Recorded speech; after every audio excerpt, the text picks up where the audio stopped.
গোৰেশ্বৰৰ লুক্ৰা বৰনগৰত প্ৰশাসনত পৰিণত হৈছে জল জীৱন মিছন। লুক্ৰা বৰনগৰত নল আছে, জল নাই। বিশুদ্ধ খোৱা পানীৰ পৰা বঞ্চিত হৈছে গাঁওবাসী। প্ৰকল্প স্থাপনৰ এবছৰ পাছতো এটুপিও বিশুদ্ধ খোৱা পানী পোৱা নাই গ্ৰামাঞ্চলৰ ৰাইজে। আইৰণযুক্ত অপৰিষ্কাৰ লেতেৰা পানী খাই ৰোগাক্ৰান্ত হৈছে গ্ৰামাঞ্চলৰ ৰাইজ। গোৰেশ্বৰৰ লুক্ৰা বৰনগৰত এবছৰে বিকল জল জীৱন মিছনৰ প্ৰকল্প।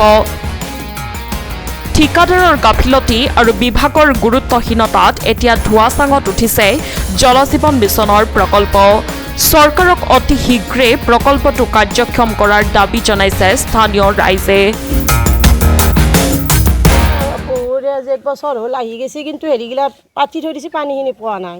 পানী খুব লেতেৰা আমাৰ ইয়াত, কাপোৰ কানি খুব বেয়া হৈ যায়। পানী খাৱাৰ কাৰণে বেমাৰ হৈছে মানুহৰ বহুত কিবা কানি আৰু সেইকাৰণে আপোনালোকে যি ব্যৱস্থা কৰে কৰক। আৰু চৰকাৰে আমাক সোনকালে পানীখিনি দিলেই হ'ল। আৰু পানী বুলি নহয়, যথেষ্ট একো বস্তুৱে তাৰমানে আমাৰ ইয়াত নাই।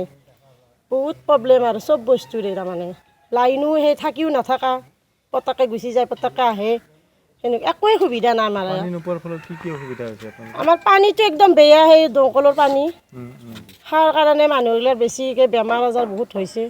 সেইটোৰ কাৰণে পানীটো তাৰমানে আঠা জাতীয় পানী, মাথাবিলাক চুলিবিলাক ধুলেও ভাল নহয়, পানী খালেও কিবা আঠা আঠা যেন লাগে। চব সৰু ল'ৰা ছোৱালী আছে। নাই নাই পোৱা নাই, নাই পোৱা। একদিন মাত্ৰ দিছিল, তাৰপৰা বন্ধ নাই আৰু। পাইপবিলাক যে পুতিছে, পাইপবিলাক এনে পৰি আছে। এনেই ৰাস্তা গিলা বেয়া হৈ গ'ল, দাবি গ'ল ৰাস্তাবোৰ। পাইপবিলাক এনে পৰি আছে, এনে পৰি আছে। আমাৰ পানী যোগানৰ যিটো আঁচনি হৈছে, আমাৰ গাঁওখনৰ নাম হ'ল লুক্ৰা বৰনগৰ আৰু চুবা আমাৰ ডালিঙাপাৰা চুবা। আমি প্ৰায় এটা চুবাতে আমি 120 ঘৰমান মানুহ আছোঁ, বাকীখিনি আমি ক'ব নাযাওঁ। আৰু আজিলৈকে আমি পানীৰ যিটো আঁচনি দিলে, আজিলৈকে আমি একো পোৱা নাই, ভাল সুবিধাও পোৱা নাই। কিন্তু আজি এবছৰ 2 বছৰমান হ'ল নেকি, 2 দিন নে কেইদিন পানী দিছিল, এনে 5 মিনিট 10 মিনিট, তাৰপিছত আজিলৈকে একোৱেই নাই, চিন-চাপ। আৰু য'ৰে বস্তু তাতে পৰিয়ে আছে যেন পাওঁ।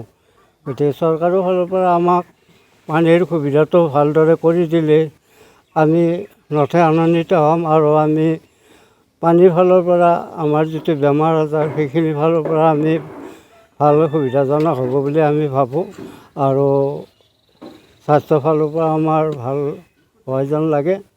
সেইকাৰণে আমাৰ পানীখিনি পালে আমি ভাল পাম। আৰু সেইটোতো হয়, কিন্তু এতিয়া নাপালে আমি তেওঁলোকক তদন্ত কৰিব দিছোঁ। মানে তেওঁলোকে ধৰক কাক এই কাৰ্যভাৰ গতাইছিল, আৰু তেওঁলোকক উচিত পদক্ষেপ ল'বলৈ আমাৰ চৰকাৰৰ ফালৰ পৰা, আমাৰ ৰাইজৰ ফালৰ পৰা বিনম্ৰ অনুৰোধ কৰিছোঁ। কাৰণ নহ'লে আমি ধৰক ইয়াত বহুখিনি পৰিয়াল অন্তৰ্ভুক্ত হৈ আছোঁ। আমাৰ ধৰক আজিকালি জণ্ডিছ বেমাৰটো পানীৰ পৰা উৎপন্ন হয়। তো সেইটো কাৰণে স্বাস্থ্য পৰিষদৰ ফালৰ পৰাও এইটো চোৱা চিতা ব্যৱস্থা কৰিব লাগে। গোৰেশ্বৰৰ পৰা সত্যব্ৰত দাসৰ ৰিপৰ্ট, সংবাদ লহৰ।